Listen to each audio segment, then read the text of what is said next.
Hi friends, welcome to our YouTube channel. నేను మీ Pushpa RV. Friends, ఈరోజు ఒక కొత్త టాపిక్తో మీ ముందుకు వచ్చేసాను. ఇవి మన హనుమాన్ భక్తులందరికీ తెలిసిందే, అయినా కొంతమందికి తెలియని వాళ్ళు కూడా ఉన్నారు. సో అందుకే మళ్ళీ మీ ముందుకు తీసుకొచ్చాను. అయితే ఈరోజు టాపిక్ ఏంటంటే హనుమాన్ చాలీసా. అసలు ఎలా వచ్చింది, ఎందుకు వచ్చింది? అయితే ఆపదలు బాపే హనుమంతుడిని ప్రసన్నం చేసుకునే స్తోత్రాలలో విశేషమైన హనుమాన్ చాలీసా ఎలా ఉద్భవించిందో తెలుసుకుందాం. అయితే వారణాసిలో నివసిస్తున్న సంత్ తులసీదాసు గారు రామనామ గానరహితుడై బ్రహ్మానందంలో తేలియాడుతుండేవారు. మహాత్ములైన వారి సన్నిధిలో మహిమలు వెలువడుతుండేవి. వారి ప్రభావం వలన ప్రభావితులైన జనం వారి ద్వారా రామనామ దీక్ష తీసుకొని రామనామంలో తేలియాడుతుండేవారు. ఎంతో మంది ఇతర మతాలకు చెందిన భక్తులు కూడా రామనామ భజన పరులు కావడం జరుగుతుంది. అయితే భగవంతుని పట్ల కాక తమ మూఢనమ్మకాల పట్ల మాత్రమే మొండి పట్టుదల కల ఆ మత గురువులకు ఇది కంటవంపుగా ఉంది. వారు తులసీదాసు గారిని మత మార్పిడులకు పాల్పడుతున్నారని, మన మతాన్ని కించపరుస్తున్నారని తెలుసుకొని లేనిపోని అభియోగాలు సృష్టించి ఢిల్లీ బాదుషా గారికి తెలియచేశారు. ఇది ఇలా ఉండగా వారణాసిలో ఒక గృహస్థుడైన తన ఏకైక కుమారునికి కుందనపు బొమ్మలాంటి అమ్మాయితో వివాహం చేశాడు. వారిద్దరూ అన్యోన్యంగా కలిసిమెలిసి ఉండేవారు. కానీ కాలానికి ఈ సుఖదుఖాలతో పని లేదు. విధి వక్రించింది. ఆ యువకుడు కన్ను మూశాడు. ఆ అమ్మాయి గుండె పగిలి ఘోరంగా విలపిస్తుంది. ఆ తల్లి శోకానికి అందరి గుండెలు ద్రవించిపోతున్నాయి. ఎవరు ఎంత ఏడ్చినా జరిగే పనులు ఆగవు గనక శవయాత్రకు సన్నాహాలు చేశారు. శవయాత్ర సాగుతుంది. శ్మశానానికి వెళ్లే మార్గంలో తులసీదాస్ గారి ఆశ్రమం ఉంది. అయితే ఆ ఆశ్రమం నుండి సాగుతుంది. శివవాహకులు ఆశ్రమం దాటే సమయానికి అక్కడ ఇంటి వద్ద పట్టుకొనున్న వారిని వదిలించుకొని మృతుని భార్య పరుగున ఆశ్రమం దగ్గరికి రాగానే మనసుకు కలిగిన ప్రేరణతో ఆశ్రమంలోకి పరిగెడింది. ధ్యానులో ఉన్న తులసీదాస్ గారి పాదాలపైన పడి విలపించింది. గాజులు కాలి అందెల శబ్దం విన్న తులసీదాసు గారు దీర్ఘ సుమంగళి భవ అని దీవించాడు. దానితో ఆ యువతి మరింత బిగ్గరగా ఏడుస్తుండటం చూసి, దీవించిన దానిలో తప్పేముంది తల్లి, ఎందుకు దుఃఖిస్తున్నావని అడిగారు.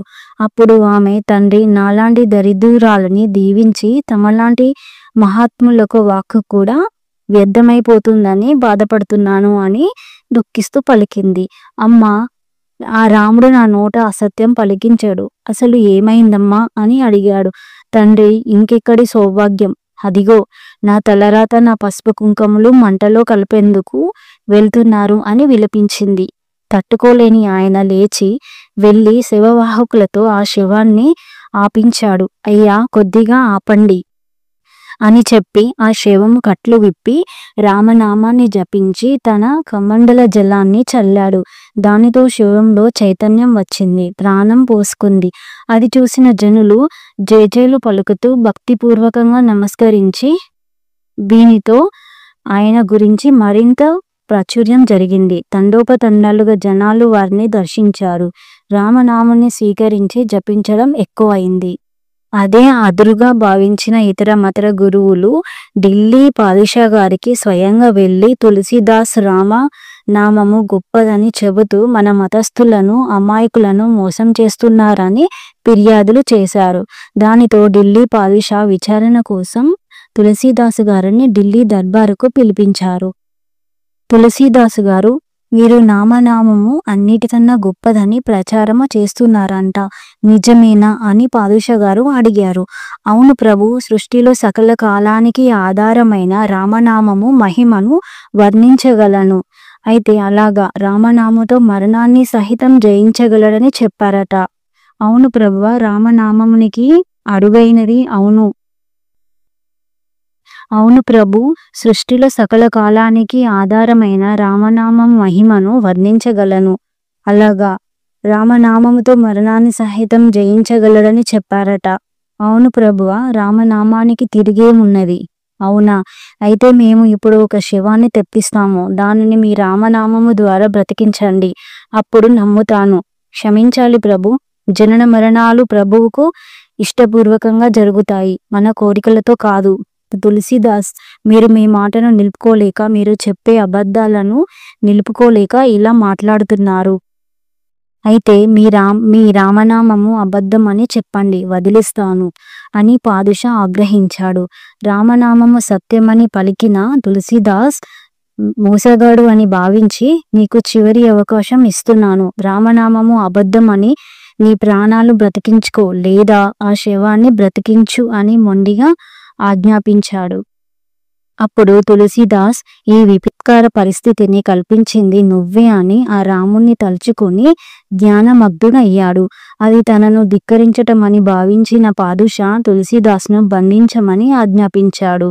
అయితే ఎక్కడి నుండి వచ్చాయో తెలియదు గాని వేలాది కోతులు సభలోకి ప్రవేశించి తులసిదాస్ను బంధించే సైనికుల వద్ద ఆయుధాలు లాక్కొని అందర్నీ కదలకుండా చేశాయి. ఈ కల కాలానికి కనులు విప్పిన తులసిదాస్ గారికి ఆశ్చర్యం కలిగింది. దీనికి కారణం ఏమిటి అని చుట్టూ చూడగా సింహద్వారము మీద ఆసీనులై ఉన్న హనుమంతుడు దర్శనమిచ్చాడు.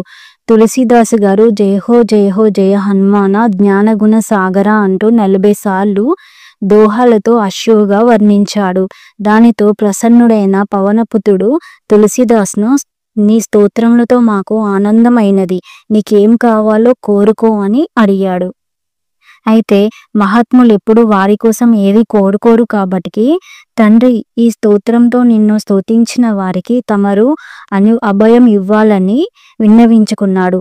దానితో మరింత ప్రియం కలిగిన స్వామి తులసిదాస్ మాకు అత్యంత ప్రీతిపాత్రమైన ఈ స్తోత్రంతో మమ్మను స్తుతించిన వారికి రక్షణ భారం ఏమియూ వహిస్తామని వాగ్దానం చేశారు. అప్పటి నుండి ఇప్పటి వరకు హనుమంతుని చాలీసా భక్తుల అభిష్టాలను కామధేనువై నెరవేరుస్తూ ఉన్నది. జై హనుమాన్. సో ఇది ఫ్రెండ్స్ హనుమాన్ చాలీసా మహత్యం.